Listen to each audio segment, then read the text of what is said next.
Bueno, entonces como les decía, la idea de hoy es arrancar con una nueva serie que tiene que ver con el tema de la mayordomía y todos estamos relacionados de alguna manera con esto, ¿sí? Cuando hablamos de mayordomía hablamos de administrar lo que el Señor ya nos ha dado, ¿sí? ¿Qué hace un mayordomo en una casa? Es el encargado de cuidarla, el encargado de mirar que todo esté funcionando de la manera correcta. Entonces todos de alguna manera siempre tenemos que ejercer mayordomía en nuestra vida.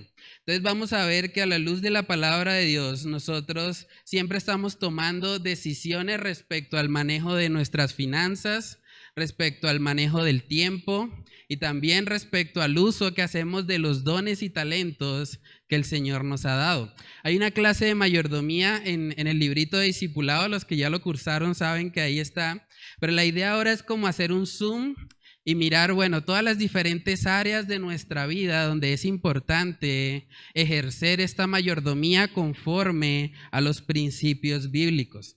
Vamos a leer un pasaje para que podamos ver cómo este tema viene siendo trascendental para nuestra vida. Dice Colosenses capítulo 3, en el versículo 17, dice ahí, y todo lo que hacéis, sea de palabra o de hecho, hacedlo todo en el nombre del Señor Jesús, dando gracias a Dios Padre por medio de Él. Entonces, ¿cómo hacemos para hacer todo en el nombre del Señor Jesús? Debemos representarle a Él. Debemos vivir conforme a los principios que Él ha establecido en su palabra. También dice en 1 Corintios capítulo 10, en el verso 31, si pues coméis o bebéis o hacéis otra cosa, hacedlo todo para la gloria de Dios. Las tareas más sencillas como la comida o la bebida hay que hacerlas para la gloria de Dios. Hermanos, la vida cristiana se vive afuera de estas cuatro paredes, ¿sí? Si una persona asiste a los 3 cultos que tenemos semanales, estaría cumpliendo más o menos unas 6 horas acá en la iglesia, ¿sí? Pero si nosotros miramos las horas que tenemos en la semana, ¿cuántas semanas o cuántas horas tiene una semana? ¿Alguien sabe? Una semana tiene 168 horas, ¿sí? Estamos pasando menos del 5% del tiempo en la iglesia. Entonces la vida cristiana realmente la ejercemos o la vivimos es afuera de estas 4 paredes. Por eso es tan importante que sepamos cómo vivir allá, cómo vivir afuera, ¿sí? Entonces vamos a orar y a pedirle al Señor que sea Él el que tome el control en esta serie, el que nos ayude a que nosotros podamos poner en práctica estos principios. Yo creo que si vivimos vidas a la luz de lo que la palabra nos enseña respecto a la mayordomía, vamos a realmente ver un fruto de transformación en nuestro carácter y en nuestras vidas. Entonces vamos a orar y a pedir la dirección del Señor en esta nueva serie que arrancamos hoy. Padre, te damos muchas gracias, Señor, por esta oportunidad que nos das de poder estar reunidos, Señor, después de tanto tiempo. Gracias por tu misericordia, Señor, que se renueva cada mañana. Gracias por permitirnos, Señor, poder como iglesia, Señor, orar unos por otros, tener este tiempo tan especial, Señor. Yo te pido que tú obres, Señor, a través de la exposición de tu palabra, que tú nos ayudes a cada uno de nosotros, Señor, que todo lo que aprendamos acá no sea solamente para tener cabezas grandes, Señor, sino para poner por obra todo lo que tú nos enseñas, Padre. Yo te pido que tú nos guíes a cada uno de nosotros, Señor, en la administración de los recursos que tú nos das y que podamos entender, Señor, que nosotros no somos dueños de nada, Señor, sino que todo te pertenece a ti y debemos vivir con esa mentalidad siempre, Señor. Padre, oramos, Señor, estas cosas en el nombre de tu Hijo amado, Jesús. Amén y amén. Bueno, hermanas, entonces cuando hablamos de mayordomía, tenemos que hablar de quién es el verdadero dueño de todo, ¿sí? Un mayordomo es alguien a quien se le delega el cuidado de una casa, ¿cierto? Entonces, cuando nosotros hablamos de mayordomía bíblica y hablamos del manejo del dinero, del manejo del tiempo, del uso de nuestros talentos y dones que el Señor nos ha dado, debemos entender que todo le pertenece a Dios. Dios es el dueño de todo lo que existe. Eso es un principio tan básico, pero que si nosotros lo interiorizamos, realmente transforma nuestra vida. Porque cuando yo entiendo que el dinero en realidad no es mío, el dinero es de Dios, Él es el dueño del oro y la plata, entonces yo voy a tener cuidado en la forma como lo utilizo, porque un día tendré que rendirle cuentas al dueño, ¿cierto? Entonces eso cambia totalmente nuestra perspectiva. Dice en Salmos capítulo 24, vamos ahí, Salmos capítulo 24, este es uno de los tantos versículos que nos recuerda que absolutamente todo le pertenece es a Dios. Salmos capítulo 24, en el versículo 1, miren lo que dice.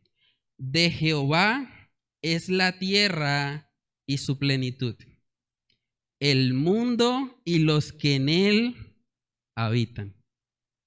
De Jehová es todo, hermanos. Todo le pertenece a Él. Cuando nosotros hablamos de mayordomía, tenemos que tener presente a quién vamos a rendir cuentas.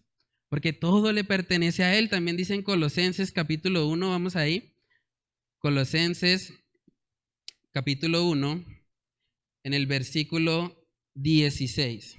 Dice, porque en Él fueron creadas todas las cosas, las que hay en los cielos y las que hay en la tierra, visibles e invisibles, sean tronos, sean dominios, sean principados, sean potestades, todo fue creado por medio de Él y para Él. Absolutamente todo lo creado le pertenece a nuestro Dios. Entonces, hermanos, si todo es de Él, eso significa que nada es de nosotros. Realmente nada nos pertenece a nosotros. Y de hecho, cuando nosotros morimos y partimos de este mundo, no nos llevamos absolutamente nada, ¿cierto? ¿Por qué? Porque no nos pertenece a nosotros. Realmente les pertenece es a Dios. Entonces nosotros, a la luz de esto que acabamos de ver, deberíamos eliminar frases como es que este es mi dinero. ¿Cuál dinero? No es tu dinero, es el dinero de Dios. Él es el dueño de todo. Tampoco podríamos decir, es que es mi tiempo y yo veré cómo lo uso. Tampoco está bien, no es tu tiempo, es el tiempo que Dios te ha dado. ¿Ven cómo cambia todo? Uno podría pensar, no, es que este es mi talento, este es el don que el Señor me dio a mí y yo veré qué hago con él. No, no es tu talento. Es el talento que Dios te ha dado y por el cual vas a tener que rendir cuentas también. Entonces, cuando nosotros vemos todo a la luz de que no nos pertenece nada, sino que más bien nosotros administramos lo que el Señor en su gracia nos ha dado, eso cambia totalmente nuestra perspectiva respecto a cómo administramos los recursos. Hermano, nosotros podemos ver que desde el principio de la creación, Dios ha encargado al hombre la labor de administrar. Nunca el Señor le dijo, bueno, ahora el huerto es tuyo, Adán. Es tuyo, te pertenece a ti y a Eva. Él nunca le dijo eso, él le dijo, tú vas a administrar, vas a enseñorear sobre esto, pero realmente esto le pertenece, es a Dios. Vamos a Génesis capítulo 1.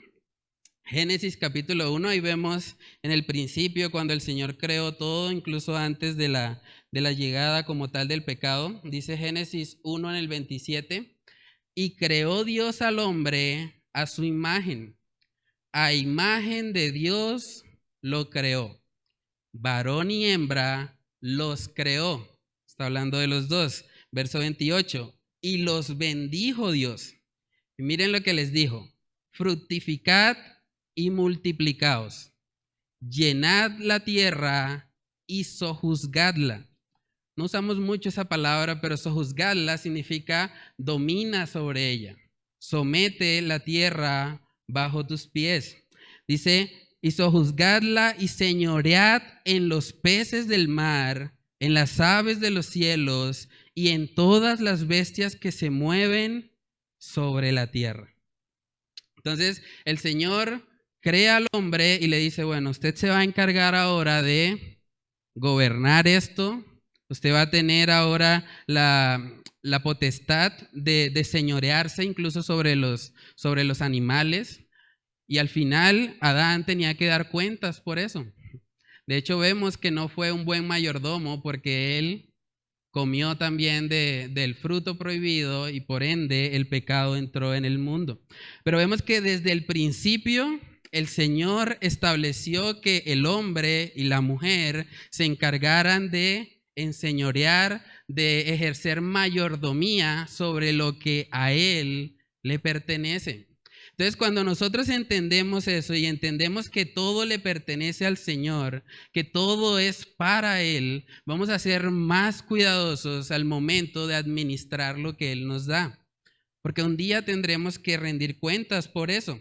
Miren lo que dice en Salmos capítulo 8, ese es un salmo precioso y nos permite ver cómo es de impresionante el hecho de que el Señor nos haya permitido a nosotros ejercer mayordomía. Imagínense, pecadores como nosotros, totalmente indignos, y a pesar de eso, el Señor nos permite ejercer esa mayordomía sobre lo que son los recursos de Él. Vamos a Salmos capítulo 8, en el versículo 3 dice, cuando veo tus cielos, obra de tus dedos, la luna y las estrellas que tú formaste, digo, ¿qué es el hombre para que tengas de él memoria? ¿Y el hijo del hombre para que lo visites? Le has hecho poco menor que los ángeles y lo coronaste de gloria y de honra. Le hiciste, ahí vemos otra vez esa palabra, señorear sobre las obras de tus manos. Todo lo pusiste debajo de sus pies. Entonces aquí vemos, hermanos, cómo el Señor estableció que todas las cosas iban a estar debajo de los pies de los hombres. O sea, imagínense la misericordia que eso implica. Eso es algo análogo a cuando una persona trabaja en una empresa. Supongamos que alguien va a ser el administrador de una empresa. Esa persona tiene que rendir cuenta al dueño, ¿cierto? No puede coger y despilfarrar el presupuesto de la empresa porque él sabe que el dueño lo va a echar si hace eso, ¿sí? Entonces, si nosotros ahora, a la luz de la palabra, vemos que el Señor mismo nos ha colocado como mayordomos, como administradores de lo que a Él le pertenece, ¿cuánto más no deberíamos ser cuidadosos con el manejo que le damos a los recursos de Él? ¿Sí? Si una persona es temerosa o tiene mucho respeto, mucho temor de pronto a la idea de malgastar el presupuesto de una empresa, pues deberíamos también sentir el mismo temor o incluso mayor, porque estamos hablando de Dios, cuando administramos los recursos. Debemos entender, hermanos, que todo le pertenece a Dios. Y si todo le pertenece a Dios, yo debo ser muy cuidadoso con lo que Él me da. Eso es exactamente lo que nosotros vemos en la parábola de los talentos. Vamos ahí. Mateo capítulo 25. La parábola de los talentos, vemos que se representa ahí lo que es la gracia del Señor para darle un talento y para repartir los talentos a las personas, pero también vemos la responsabilidad que tenemos en administrar correctamente esos recursos. Vamos a Mateo capítulo 25 y vamos a leer desde el versículo 14. Es un texto un poco largo, pero de verdad que resume lo que es esta idea de la mayordomía. Dice Mateo capítulo 25 en el verso 14, porque el reino de los cielos es como un hombre que yéndose lejos llamó a sus siervos y les entregó sus bienes. A uno dio 5 talentos, y a otro 2, y a otro 1, a cada uno conforme a su capacidad, y luego se fue lejos. Y el que había recibido 5 talentos fue y negoció con ellos, y ganó otros 5 talentos. Asimismo, el que había recibido 2 ganó también otros 2. Pero el que había recibido 1 fue y cavó en la tierra y escondió el dinero de su señor. Después de mucho tiempo vino el señor de aquellos siervos y arregló cuentas con ellos. Y llegando el que había recibido 5 talentos, trajo otros 5 talentos, diciendo: Señor, 5 talentos me entregaste, aquí tienes, he ganado otros 5 talentos sobre ellos. Y su señor le dijo: Bien, buen siervo y fiel, sobre poco has sido fiel, sobre mucho te pondré. Entra en el gozo de tu señor. Llegando también el que había recibido 2 talentos, dijo: Señor, 2 talentos me entregaste, aquí tienes, he ganado otros 2 talentos sobre ellos. Su señor le dijo: Bien, buen siervo y fiel, sobre poco has sido fiel, sobre mucho te pondré. Entra en el gozo de tu señor. Miren lo que pasó con el último. Pero llegando también el que había recibido 1 talento, dijo: Señor, te conocía que eres hombre duro, que ciegas donde no sembraste y recoges donde no esparciste. Por lo cual tuve miedo y fui y escondí tu talento en la tierra. Aquí tienes lo que es tuyo. Respondiendo su señor le dijo: Siervo malo y negligente, ¿sabías que ciego donde no sembré y que recojo donde no esparcí? Por tanto, debías haber dado mi dinero a los banqueros y al venir yo hubiera recibido lo que es mío con los intereses. Quitadle pues el talento y dadlo al que tiene 10 talentos, porque al que tiene le será dado y tendrá más, y al que no tiene, aún lo que tiene le será quitado. Imagínense el impacto que tuvo una mala administración de lo que Dios había dado a este hombre. Él por temor dijo: No, Señor, tú eres un siervo duro, un siervo que recoge donde no sembraste, entonces voy a esconderlo. Pero él no fue un buen mayordomo, porque él tenía ese talento que el Señor le había dado y en vez de haberlo multiplicado, en vez de haberlo utilizado correctamente, él por temor no lo administró bien, ¿sí? Entonces es algo que debe impactar también nuestras vidas, porque tendremos que dar cuentas al Señor por lo que Él nos ha dado, ¿sí? Miremos ahí en Eclesiastés capítulo 12, Eclesiastés capítulo 12 en el versículo final de este libro. Ahí dice, justo después de decir que el todo del hombre es temer a Dios y guardar sus mandamientos, dice en el 14, porque Dios traerá toda obra a juicio, juntamente con toda cosa encubierta, sea buena o sea mala. O sea, al final Dios traerá toda obra a juicio. Al final cada uno de nosotros va a tener que responder por lo que el Señor le ha dado. Y eso, por un lado, debe preocuparnos o debe causar en nosotros temor y temblor, como enseña la palabra, pero por otro lado también debe animarnos a poder administrar sabiamente lo que Él nos ha dado y a poder mirar los principios de la palabra respecto a este tema tan importante. Vamos a Mateo capítulo 16, Mateo capítulo 16, y vamos a mirar ahí el versículo 27. Mateo 16, versículo 27 dice: porque el Hijo del Hombre vendrá en la gloria de su Padre con sus ángeles, y entonces pagará a cada uno conforme a sus obras. Pagará a cada uno conforme a sus obras. Hermanos, debemos entender que administrar lo que Dios nos ha dado es una responsabilidad bastante seria. Es algo que de verdad debe guiarnos a nosotros a vivir en santidad, a manejar correctamente lo que le pertenece a Él. Siempre que hablamos de este tema de mayordomía, generalmente se encierra en 3 grandes áreas, que son el manejo de los recursos financieros, el manejo del dinero. También hablamos del manejo del tiempo, el tiempo que el Señor nos da. y hablamos del uso adecuado de los dones y talentos que Él nos da. Tenemos esas tres grandes áreas que encierran lo que es la mayordomía.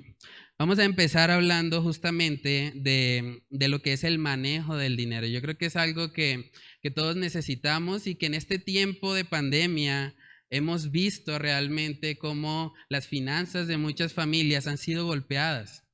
Las finanzas realmente han sido sacudidas y ha sido como un tiempo en el que hemos tenido que de pronto apretar un poco más el bolsillo, no tener los mismos gastos que teníamos antes, porque vemos que realmente el presupuesto no está alcanzando, ¿cierto? Dice la palabra en Primera de Corintios capítulo 4, ese es un texto también precioso y que va de la mano con todo lo que estamos hablando. Primera de Corintios capítulo 4. Ahí habla el apóstol Pablo de que ellos eran administradores de los misterios de Dios. Son administradores del evangelio y vamos a profundizar más adelante acerca de eso. Pero en el versículo 2 vemos que él dice, ahora bien, se requiere de los administradores que cada uno sea hallado fiel. ¿Qué se requiere de los administradores? Que cada uno sea hallado fiel. Es lo que acabamos de ver en la parábola de los talentos. Se requiere que con lo que el Señor nos ha dado, nosotros seamos fieles. Entonces vamos a empezar por ese tema que es el manejo como tal del dinero. Es un tema de verdad muy, muy relevante. Yo sé que a veces hay como cierto tabú al momento de hablar respecto a eso porque están pensando, no, es que van a pedir plata o es que no, en esa iglesia están aprovechándose. Pero cuando nosotros miramos la palabra de Dios nos damos cuenta que hay más de 2200 versículos bíblicos que tratan sobre el tema del dinero y las posesiones materiales. 2200 versículos bíblicos. O sea, si nosotros recopiláramos eso, tendríamos más contenido que el Evangelio de Lucas. Entonces, realmente es un tema que vemos en las Escrituras. También vemos que hay más referencias en la Biblia sobre el dinero y las posesiones materiales que sobre la fe o la oración. No es porque necesariamente el dinero sea algo importante en sí mismo, sino más bien porque el dinero refleja lo que hay en nuestro corazón. Cuando miramos la vida de Jesús nos damos cuenta que Jesús habló más sobre el dinero que incluso del cielo o el infierno. Hay más textos bíblicos que hablan acerca del dinero que del cielo o el infierno. Pero ¿por qué ese énfasis o por qué vemos tanto contenido acerca de eso? Porque justamente la forma como nosotros utilizamos el dinero refleja nuestro carácter, refleja realmente dónde está puesto nuestro corazón. Y es lo que vemos en Mateo capítulo 6, vamos ahí, ese es un texto también precioso, Mateo capítulo 6, versículos del 19 al 21. Dice ahí, no os hagáis tesoros en la tierra, donde la polilla y el orín corrompen, y donde ladrones minan y hurtan, sino haceos tesoros en el cielo, donde ni la polilla ni el orín corrompen, y donde ladrones no minan ni hurtan. Porque donde esté vuestro tesoro, allí estará también vuestro corazón. Donde esté vuestro tesoro, allí estará también vuestro corazón. Es una realidad, hermanos. Ustedes pueden mirar sus gastos, su presupuesto y se van a dar cuenta que donde ustedes colocan su dinero, allí está su corazón. ¿Sí? Entonces, nosotros realmente lo que valoramos debe estar en el cielo. Debemos hacer tesoros en el cielo. Porque al fin y al cabo, todos los tesoros terrenales se quedan acá. Todos los tesoros terrenales, el orín y la polilla los corrompen. No son permanentes, pero los tesoros en el cielo realmente tienen un valor eterno. Y aquí vemos la relación que hay entre nuestro corazón y nuestros tesoros. Entonces debemos preguntarnos, si nosotros vemos eso, si vemos que el manejo de nuestros tesoros, de nuestras finanzas, es un reflejo de lo que hay en nuestro corazón, entonces ahí vemos que necesitamos cambiar es directamente en nuestro corazón. O sea, si el problema nace en el corazón, la solución debe estar en el corazón. Por eso tratar de solucionar los problemas financieros con estrategias, con metodologías, con unos tips, o sea, se ha vuelto muy popular hoy en día. Le voy a dar unos tips financieros. Realmente eso no soluciona ningún problema, porque si el problema viene del corazón, debemos ser transformados desde ahí.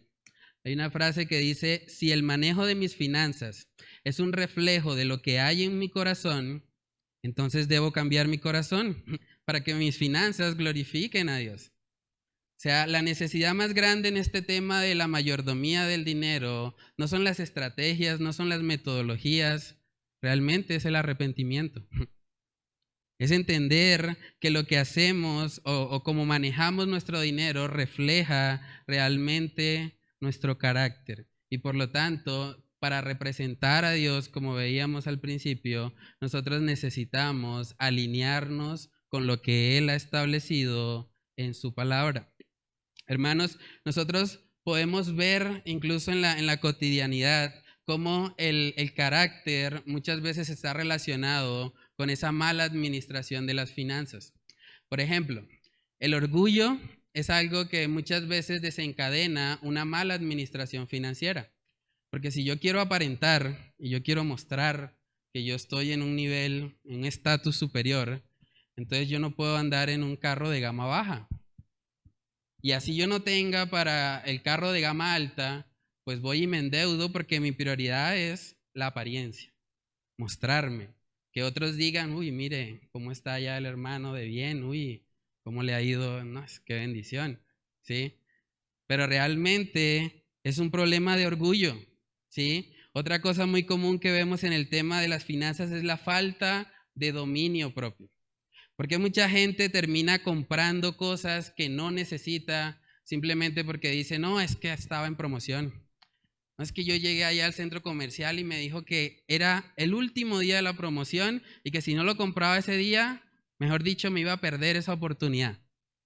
Y con ese engaño, mucha gente está tomando malas decisiones financieras. La falta de dominio propio termina siendo o desencadenando una mala administración de nuestras finanzas. Otra cosa que a veces pasa mucho es el tema de la envidia.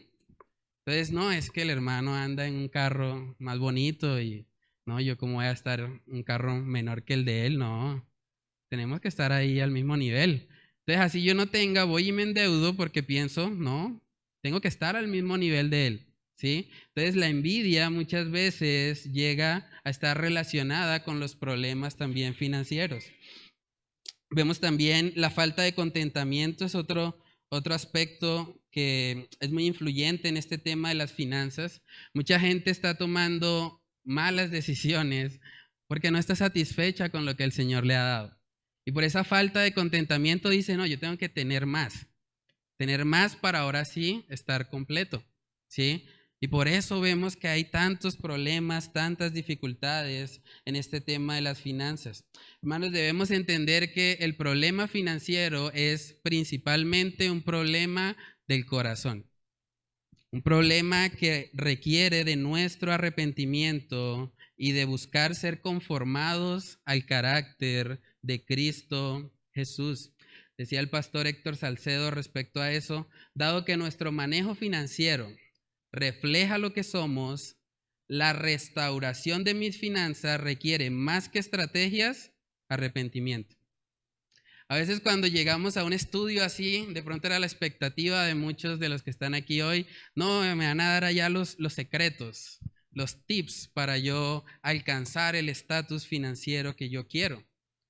Pero realmente lo que más necesitamos nosotros es arrepentirnos y entender que el dinero o el manejo que le damos al dinero más bien es una consecuencia de nuestro carácter. Es un reflejo de quiénes somos. Entonces, si nosotros cambiamos, nuestras finanzas también van a cambiar. Por eso este tema viene a ser tan importante. Hoy en día nosotros vemos cómo muchas personas incluso se acercan a la Biblia buscando eso. Por eso se ha hecho tan popular ese falso evangelio de la prosperidad. Porque la gente dice, no, es que yo voy a ir a la iglesia porque allá es donde me va a ir bien económicamente. Y vemos que hay mensajes que le dicen a la gente, no, si usted da 10,000, Dios le va a dar 100,000. Entonces, claro, la gente hace las cuentas y dice, uy, sí, claro, ese negocio está bueno. Por eso vemos que la gente está siempre tratando de dar, pero no es porque su motivación sea glorificar al Señor, sino más bien por avaricia, porque quieren o están creyendo la promesa de que les van a dar el doble o incluso hasta el 100 por 1, como dicen en muchas iglesias.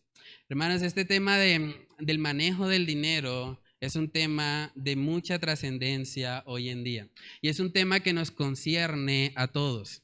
Yo creo que todos tenemos que lidiar con eso en nuestra vida. Todos tenemos que aprender cómo manejamos lo que el Señor nos ha dado. Por ejemplo, dice el pastor John MacArthur en el libro ¿A quién pertenece el dinero? Vamos a hablar mucho acerca de ese libro porque es como la base del estudio que estamos haciendo. Él dijo, las personas consumen, presten atención, el 50% de las horas que pasan despiertos pensando en el dinero. Cómo conseguirlo, cómo gastarlo, cómo ahorrarlo o incluso cómo pedirlo prestado. El 50% de las horas que pasan despiertos pensando en el dinero. ¿Cómo hago para obtener más? ¿O qué hago con lo que tengo? Hay gente también que tiene mucho dinero y dice, bueno, ¿y ahora qué? ¿Qué hago con esto? ¿Dónde lo invierto? ¿Dónde lo puedo hacer crecer? ¿O cómo hago para manejarlo? ¿Sí? Vemos todo esto, hermanos. Vivimos en un mundo que está obsesionado con el dinero. Un mundo que quiere adquirir riquezas a como dé lugar.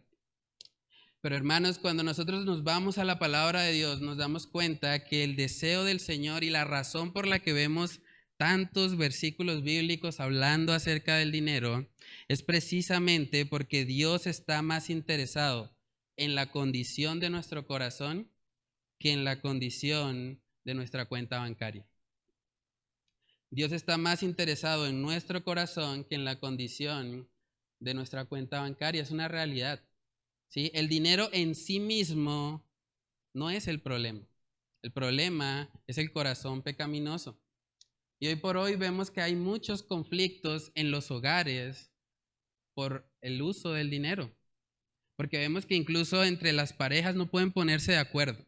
¿Sí? O a veces vemos que el esposo maneja el dinero por su cuenta y él dice, es que yo trabajé, es que este dinero me pertenece a mí. Pero cuando hacemos eso, olvidamos que todo le pertenece a Dios. Y también cuando nosotros entramos en un matrimonio, venimos a ser una sola carne. Entonces el individualismo queda a un lado. O sea, que un esposo lleve sus finanzas y no le cuente nada a su esposa, eso no es bíblico. Son una sola carne. Si son una sola carne, deben estar al tanto de cómo están las finanzas del hogar. Y vemos constantemente conflictos por causa del manejo del dinero. ¿Sí? Dicen que la mejor forma de perder a un amigo es prestarle plata. Porque cuando le presta uno plata, uy, no, ya no tiene para pagar, no, eso es un problema, ¿sí? Y vemos mucho eso. Vemos que constantemente, por causa del manejo del dinero, hay problemas como el descontento. De hecho, según estadísticas acá en Colombia, 8 de cada 10 personas en el mercado laboral están insatisfechas con su trabajo y con su salario. ¿Sí? ¿Por qué? Porque les parece que no es suficiente.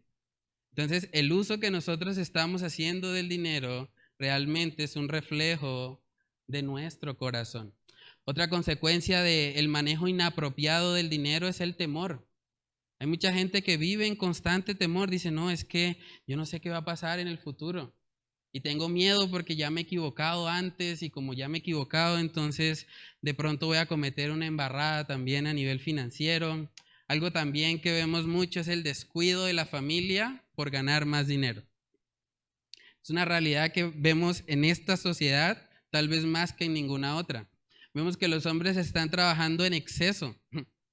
De hecho, hay un fenómeno que se está presentando hoy en día que es el fenómeno del papá ocupado.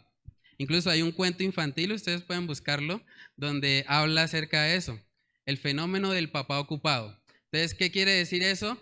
que el papá nunca tiene tiempo.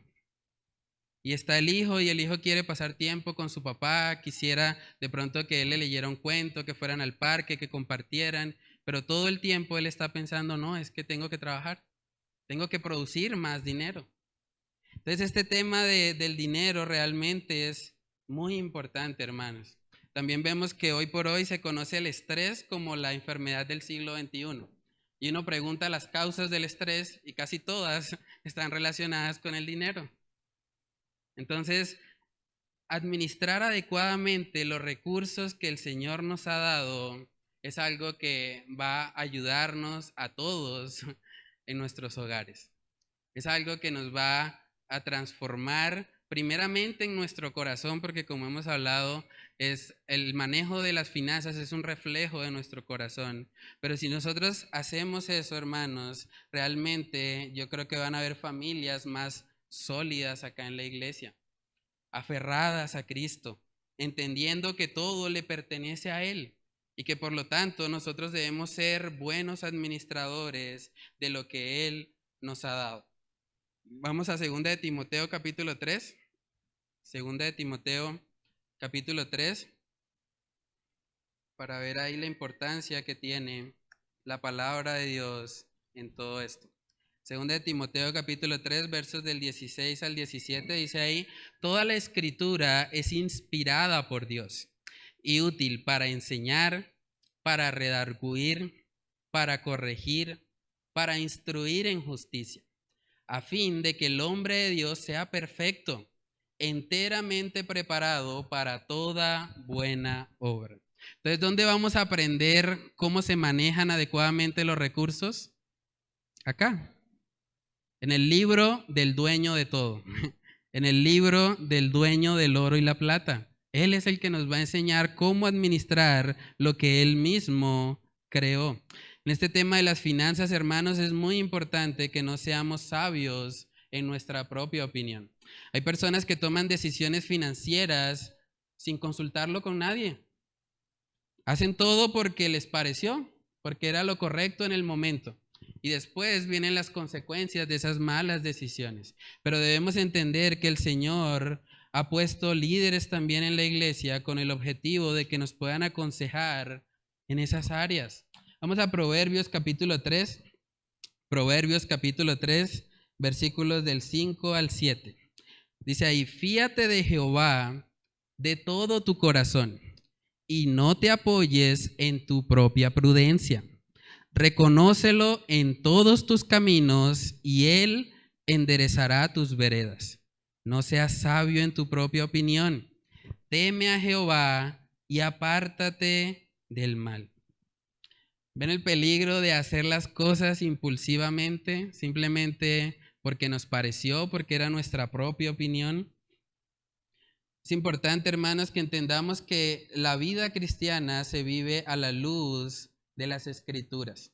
Dice en Salmo 119, un texto bastante conocido, Salmo 119, verso 105, lámpara es a mis pies tu palabra y lumbrera a mi camino.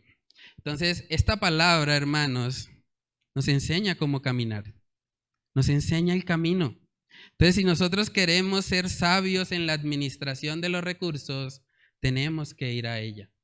Tenemos que reconocer la palabra de Dios en nuestra vida. Yo sé que este es un tema donde de pronto pueden haber muchas preguntas y de hecho vamos a tener varias sesiones precisamente para poder ahondar en cada aspecto de eso, porque hay mucha tela por cortar respecto al tema de las finanzas, pero estamos viendo lo que es la introducción. Estamos viendo por qué es importante que nosotros estudiemos esto. Si usted tiene preguntas de pronto acerca de todo este tema de las finanzas, puede escribirlas ahí en un papelito o algo y al final me las puede entregar para que nosotros el siguiente martes podamos responderlas, ¿sí? Entonces, o los que nos están mirando también a través del internet, si usted quiere participar de eso, escriba ahí su pregunta en los comentarios y nosotros vamos a estar atentos para poder resolverlas, ¿sí? La idea es que todos como iglesia seamos edificados en este tema tan importante y más ahora que hemos vivido tantas dificultades por causa de esta pandemia. Lo siguiente que vamos a ver, hermanos, es que el dinero en sí no es un problema. Yo sé que hemos hablado mucho acerca de las consecuencias que tiene una mala administración del dinero, pero también debemos entender que el dinero en sí no es el problema. Vamos a ver cómo dos hombres ricos reaccionaron de forma diferente al uso como tal del dinero. Vamos a Lucas capítulo 18. Lucas capítulo 18 y vamos a ver ahí la historia del joven rico en el versículo 18. Dice ahí, un hombre principal le preguntó diciendo, Maestro bueno, ¿qué haré para heredar la vida eterna? Jesús le dijo, ¿por qué me llamas bueno? Ninguno hay bueno sino solo Dios. Los mandamientos sabes, no adulterarás, no matarás, no hurtarás, no dirás falso testimonio, honra a tu padre y a tu madre. Él dijo, todo esto lo he guardado desde mi juventud. Jesús oyendo esto le dijo, aún te falta una cosa. Vende todo lo que tienes y dalo a los pobres, y tendrás tesoro en el cielo. Y ven, sígueme. Entonces él, oyendo esto, se puso muy triste porque era muy rico. Una persona con finanzas, una persona con posesiones, se entristeció cuando el Señor le pidió que vendiera todo. Y vamos a ver el contraste en el siguiente capítulo, en Lucas capítulo 19, para ver cómo reaccionó otro personaje de la Biblia que también era un hombre rico. Lucas capítulo 19, versículos del 1 al 8, ahí cuenta la historia de Jesús y Zaqueo. Dice ahí, habiendo entrado Jesús en Jericó, iba pasando por la ciudad. Y sucedió que un varón llamado Zaqueo, que era jefe de los publicanos, ¿y qué? Y rico, también era rico. Verso 3, procuraba ver quién era Jesús, pero no podía a causa de la multitud, pues era pequeño de estatura. Y corriendo delante, subió a un árbol sicómoro para verle, porque había de pasar por allí. Cuando Jesús llegó a aquel lugar, mirando hacia arriba, le vio y le dijo, Zaqueo, date prisa, desciende, porque hoy es necesario que pose yo en tu casa. Entonces él descendió a prisa y le recibió gozoso. Al ver esto, todos murmuraban diciendo que había entrado a posar con un hombre pecador. Entonces Zaqueo, puesto en pie, dijo al Señor, he aquí, Señor, la mitad de mis bienes doy a los pobres, y si en algo he defraudado a alguno, se lo devuelvo cuadruplicado. Verso 9, Jesús le dijo, hoy ha venido la salvación a esta casa, por cuanto él también es hijo de Abraham. Vemos dos personas ricas y vemos dos reacciones completamente diferentes en cuanto al dinero. Mientras que el joven rico pensaba que el dinero era lo más importante, que el dinero era lo que le iba a dar a él la felicidad, vemos que este hombre Zaqueo era completamente desprendido. Hermanos, el evangelio cambia totalmente nuestra relación con el dinero. El evangelio cambia nuestra relación con el dinero. Eso es algo también que vemos en Lucas capítulo 3, cuando Juan el Bautista está predicándole ahí a un grupo de judíos y vemos que él les dice, generación de víboras. Vamos a ver lo que les dijo justo después respecto a los frutos de arrepentimiento.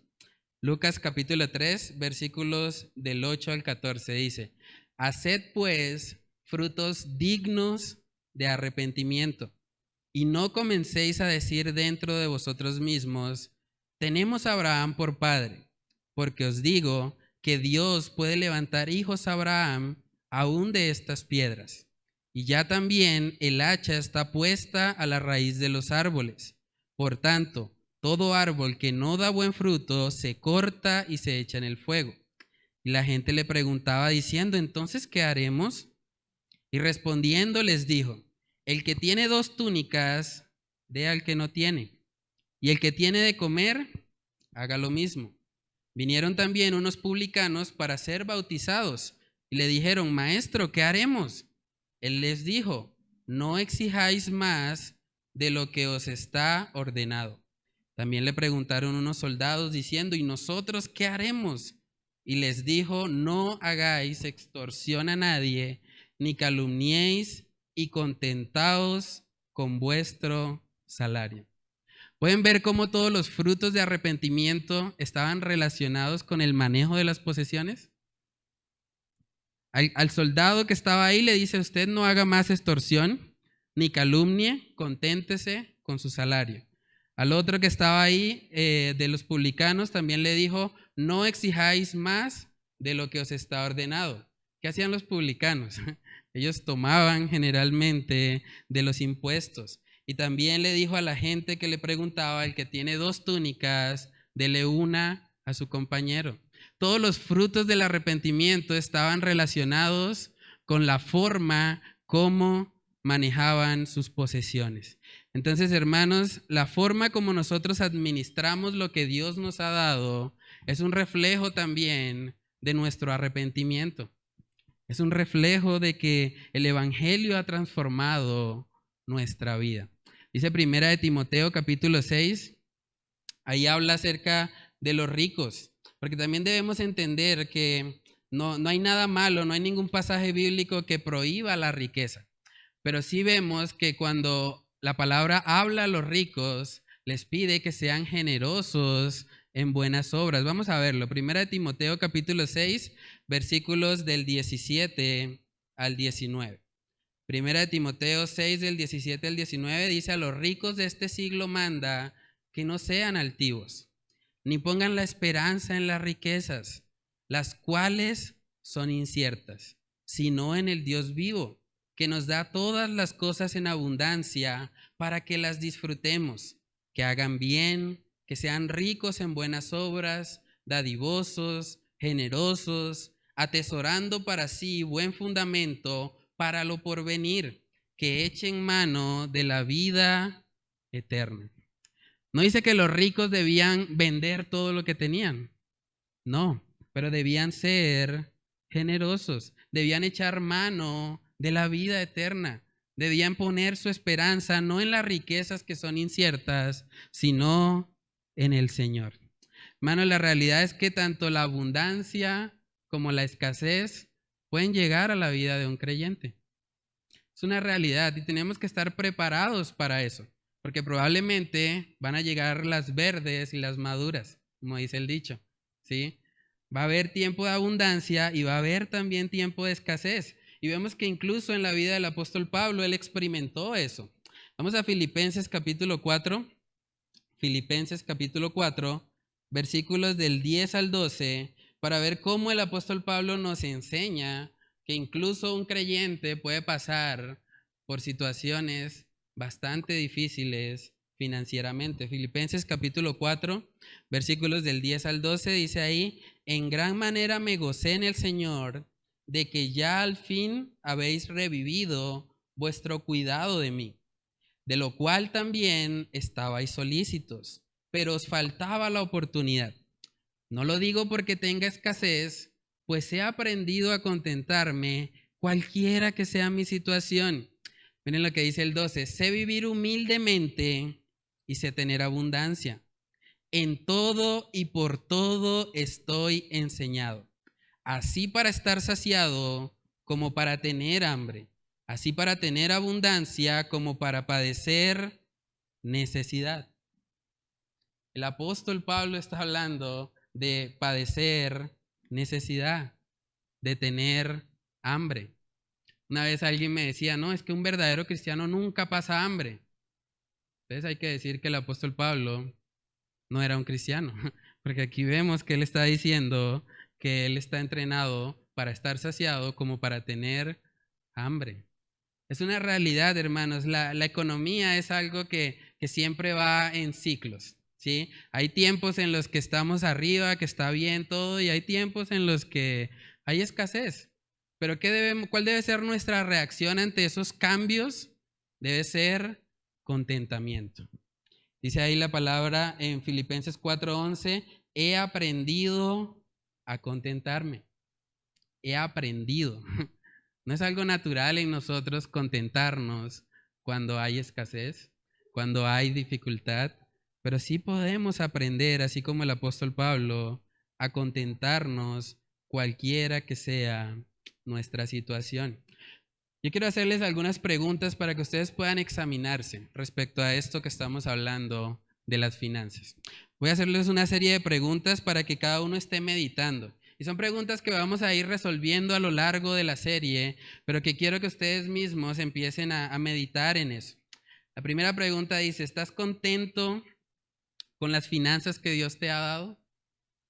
Tú puedes decir, no, yo estoy completamente satisfecho por eso, estoy gozoso con lo que el Señor me ha dado.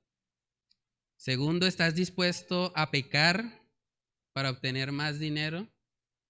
De pronto dices, no, eso nadie se va a dar cuenta. Para ganar un poquito más, para recibir de pronto un dinero extra. Pregunta 3, ¿qué tanto se afecta tu estado de ánimo ante los cambios en tu nivel financiero? ¿Eres de los que está totalmente desanimado cuando hay escasez?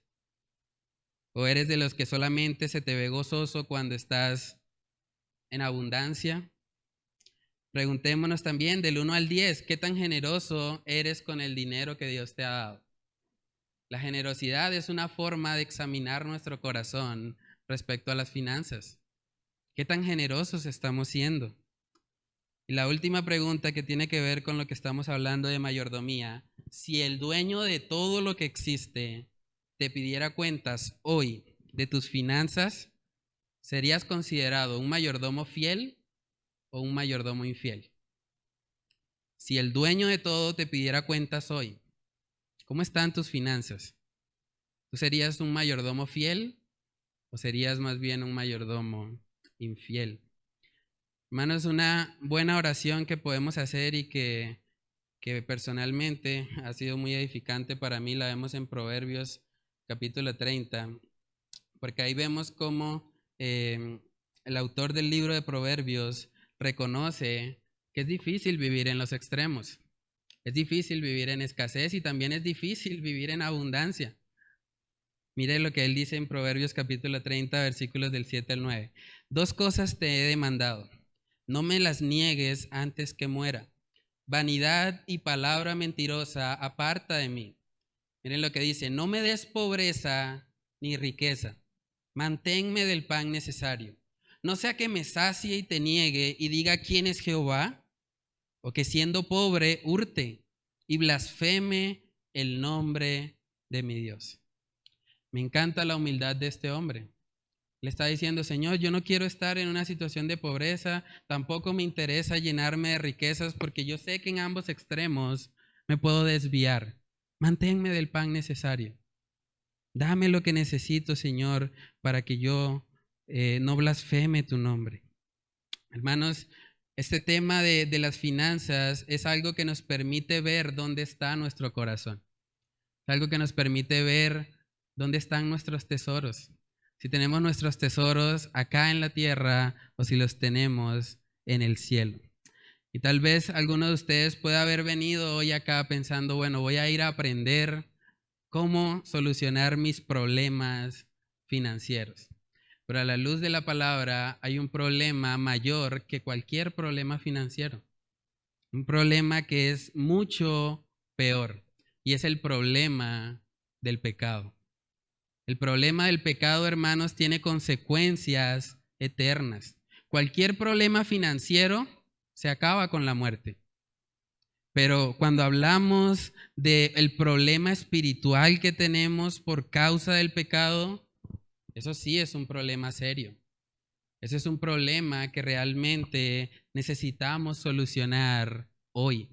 Necesitamos solucionarlo lo antes posible, porque las consecuencias no son solamente un descontento, no son solamente estrés, no es la ansiedad. Realmente las consecuencias son un castigo eterno. Dice Romanos capítulo 6 en el verso 23, porque la paga del pecado es muerte, mas la dádiva de Dios es vida eterna en Cristo Jesús, Señor nuestro. Si usted no se ha puesto a cuentas con el Señor, Ese es el problema que usted tiene que solucionar. Los problemas financieros pueden esperar, pero el problema más importante que usted debe solucionar es su relación con el Señor. Es dónde va a pasar usted la eternidad el día que muera. Esa es la verdadera necesidad que usted tiene hoy. Entonces, hermanos, oremos para que como iglesia nosotros podamos crecer en esta área, que podamos entender que somos simples administradores y no dueños de todo lo que tenemos, y que a través de este estudio, que a través de esta serie podamos crecer en la administración sabia de los recursos que el Señor nos ha dado.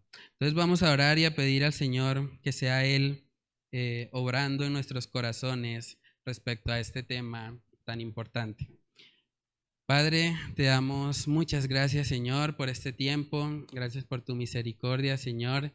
Yo te pido que tú nos ayudes, Señor, a través del estudio de tu palabra.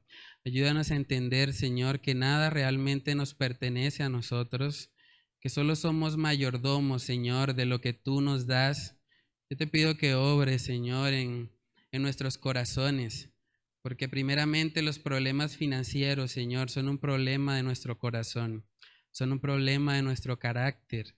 Yo te pido, Señor, que tú seas obrando, Señor, a través de esta serie, que seas tú guiando, Señor, a las familias de esta iglesia a poder darse cuenta, Señor, de la importancia que tiene la administración sabia de los recursos que tú nos has dado.